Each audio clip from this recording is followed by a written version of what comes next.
कार्तिक महात्म्य।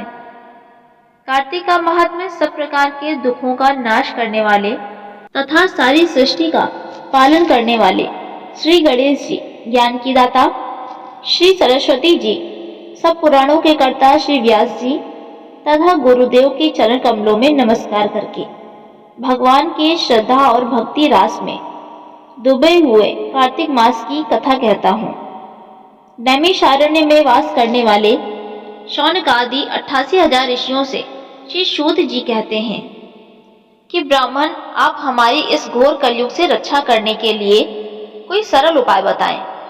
उनका यह प्रश्न सुनकर सूत जी कहने लगे, हे ऋषियों, भगवान के चरणों में तुम्हारी अटल भक्ति देखकर मैं तुमसे कार्तिक महात्म्य की कथा कहता हूँ, जिसके सुनने मात्र से मनुष्य के सब पाप नष्ट हो जाते हैं और वह बैकुंठ को वास करता है। आप सावधान होकर सुनिए।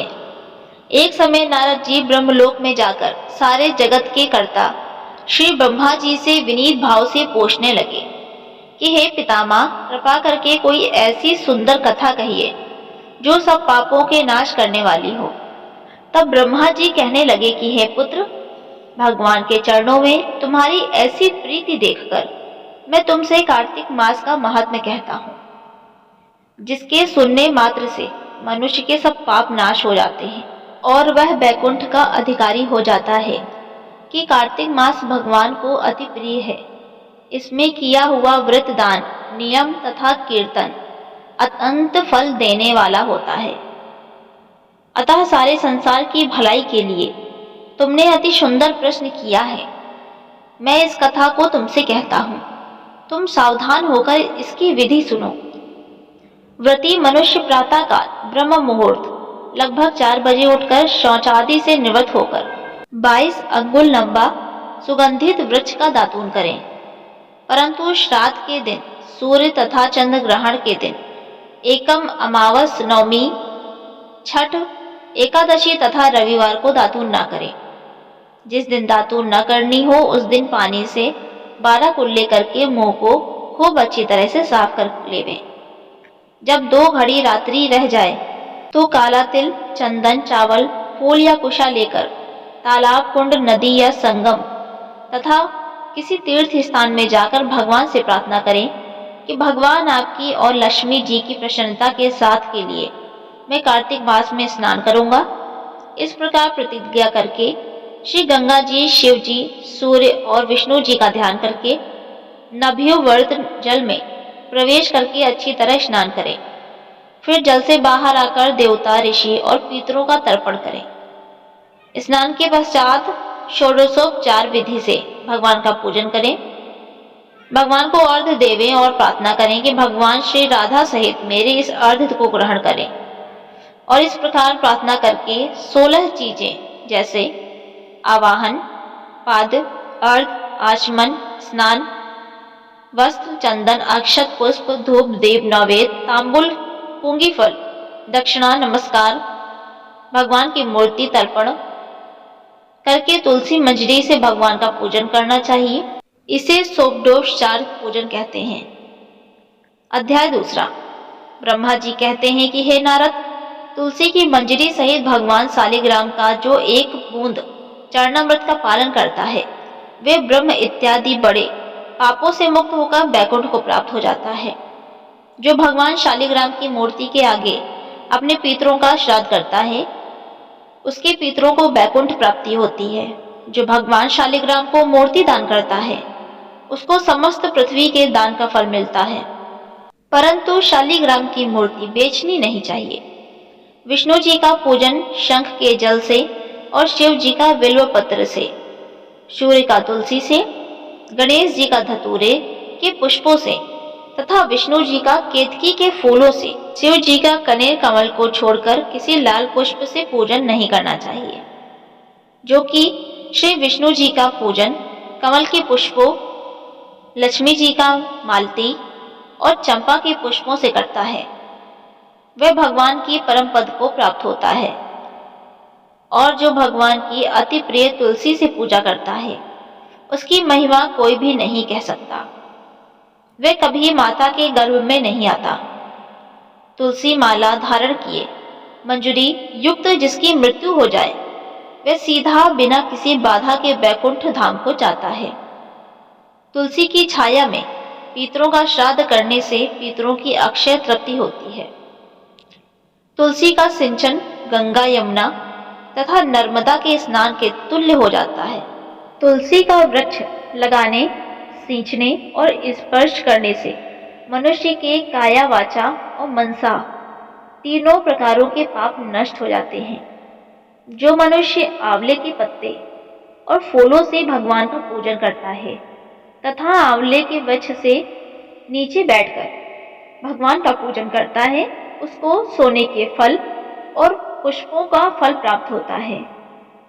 जो मनुष्य द्वादशी को तुलसी तथा आंवले के पत्तों को तोड़ता है वह घोर नरक में जाता है। जो मनुष्य कार्तिक मास में आंवले के फल, तुलसी और गोपी चंदन की माला धारण करता है वह जीवन मुक्त हो जाता है।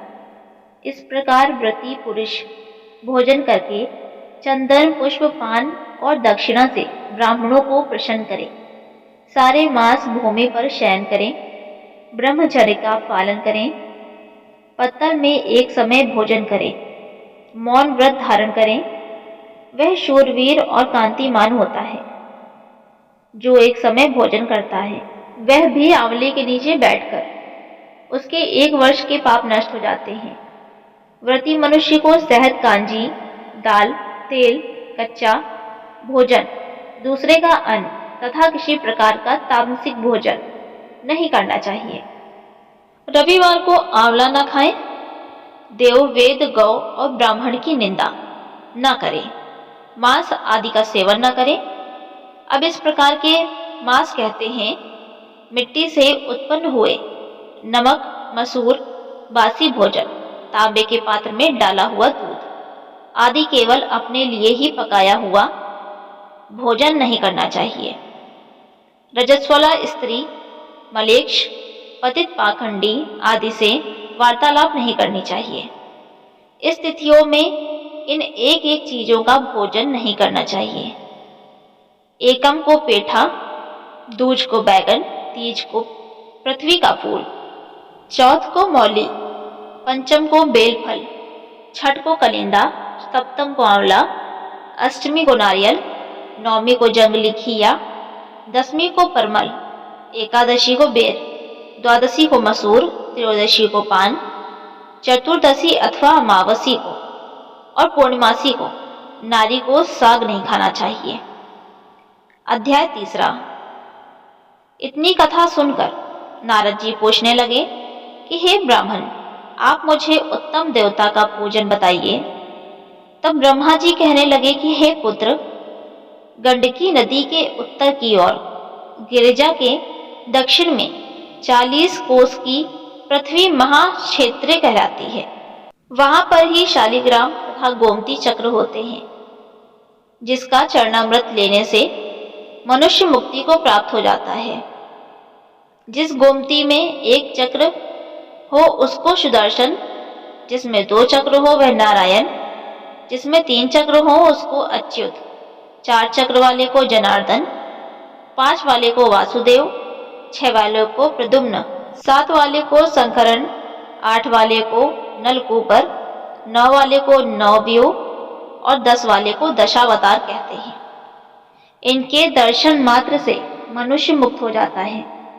जो मनुष्य भगवान का पूजन करता है वह अश्वमेव जीवन मुक्त हो जाता है, और जो भगवान को वीणा, बंसी और गान सुनाता है वह भगवान को ही प्राप्त हो जाता है।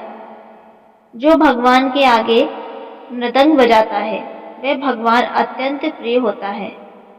जो भगवान के आगे धूप जलाता है वह कभी नरकगामी नहीं होता। पूजन जो श्रद्धा से किया गया हो वही पूर्ण होता है। दोस्तों, उम्मीद करती हूँ कार्तिक मास की ये कथा आपको पसंद आई होगी। वीडियो अच्छी लगी हो तो वीडियो को लाइक करें, चैनल पर नए हो तो चैनल को सब्सक्राइब जरूर करें। धन्यवाद दोस्तों।